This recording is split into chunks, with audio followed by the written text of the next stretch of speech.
Well, Democrats like Congresswoman Maxine Waters have hailed the appointment of a special counsel to investigate Donald Trump's presidential campaign, saying it's the latest step toward his inevitable impeachment. But one of the country's top lawyers is not convinced. Longtime Harvard law professor Alan Dershowitz says the special counsel could vindicate Trump rather than bringing about his downfall. Here it is.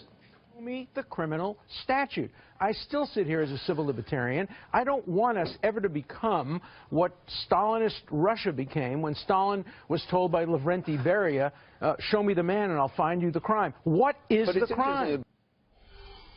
Professor Dershowitz joins us tonight. Professor, I was really struck by this. I don't think of you as a big Trump supporter. I'm not. But you asked a question I haven't heard anybody, I know that. You asked a question nobody has asked, which is, what's the crime to which this special counsel is responding? And what is the answer? Well, first, I'm here not as a supporter of Donald Trump. I voted for Hillary Clinton very proudly. I'm here as a supporter of civil liberties and construing statutes narrowly as they were written. I just don't see a crime here. I see perhaps some political wrongdoing. I see leaking information on both sides. But even if, for example, the campaign coordinated, which there's no evidence of, but coordinated its activities with Russia, and even if Russia and the campaign said, gee, wouldn't it be better if Trump were elected, that's political wrongdoing, but it's just not a crime. Nobody can point me to a statute that would be violated, and a prosecutor is only allowed to look for evidence of a federal crime. And the reason I think Trump may benefit from this is this will be a secret proceeding. Mueller is a very honorable guy, so he's not going to leak anything. And in the end, he's going to find no crime. Maybe he'll issue a report, which in my view would be improper because he only hears half of the evidence, only the prosecutor's part of the evidence. But he will say there's no crime. Maybe the worst case scenario for the Trump administration is maybe Flynn gets indicted for lying. The president probably pardons him at that point. But it's 2 years from now or a year and a half from now. And in the meantime, he has a reprieve. If they had appointed an independent investigatory commission, the whole story would come out. And then it would depend on whether it's inculpatory or exculpatory. The public would know. But now it's going to be done in secret behind closed doors. And all we get in the end is no indictment or a lower-level former official gets indicted. And I think in the end that helps the Trump administration, not hurts them. But I want to get back to your first point, which is that there's no crime even being alleged. So I'm hearing Democrats every night say it's likely that the Trump campaign coordinated with the Russians on the timing of the WikiLeaks dump.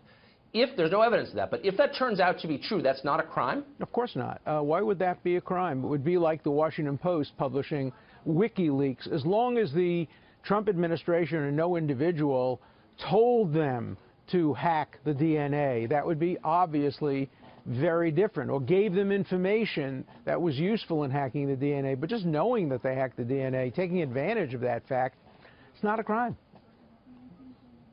So this whole, so this is why I mean, you know, I've been doing this almost every night for 6 months, and I'm embarrassed to admit I've never thought about the point that you made, not one time. And why is there then a special counsel impaneled here? There shouldn't be. Look at the letter. The letter says you should look into the Russian thing and anything that grows out of it. Nobody points to any kind of crime. And there can't be obstruction of justice for the president to fire Comey. That's his constitutional and statutory right to do that. Even if the president did say to Comey, let it go when it comes to Flynn, under the unitary theory of the executive, the president has the right to direct the Justice Department and the right to direct the FBI what to do. Thomas Jefferson told his attorney general to prosecute Aaron Burr. He told him how to do it. He called witnesses, and he, the president, gave them immunity. He called the Chief Justice, who was his cousin, John Marshall, and threatened to have him impeached if he didn't convict Aaron Burr. Aaron Burr got acquitted in the end, but not through any efforts, not through any failure of efforts by Thomas Jefferson. So historically, the president is the head of the executive branch, and he can't be convicted of obstruction of justice for simply performing his constitutional duty. Look, if he tore up a subpoena or erased tapes or put out a perjured testimony, that's very different. But just by exercising his constitutional rights, there's no obstruction of justice here, and I don't see any crime here at all. Then on what grounds would the acting attorney general have put Mueller in that job? Oh, I think he did it to protect his own reputation. I think we're seeing a lot of people doing a lot of things to protect their reputation. Starts with Sally Yates. She refuses to defend the travel order to protect her reputation. Right. It goes to Mueller, Comey, who wants to have his cake and eat it. He hugs the president, and then he turns against him. We then see that Rothstein, he wants to preserve his reputation. He does what the president tells him to do, write a memo. Now he's turning against him. We're seeing a lot of that going on here today. Reputation protecting, playing it both ways, wanting the president to like you, but then when things turn sour, turning against them. Amazing. There are about 9 actual civil libertarians left in America, and you are one of them. Well, I'm going to keep speaking out. I'm going to speak out on civil liberties, and sometimes it's going to help Trump, sometimes it's going to hurt him. But I'm there to speak out on behalf of civil liberties. That's more important than politics. Well, God bless you. Thank you, Professor. I appreciate it. Thank you.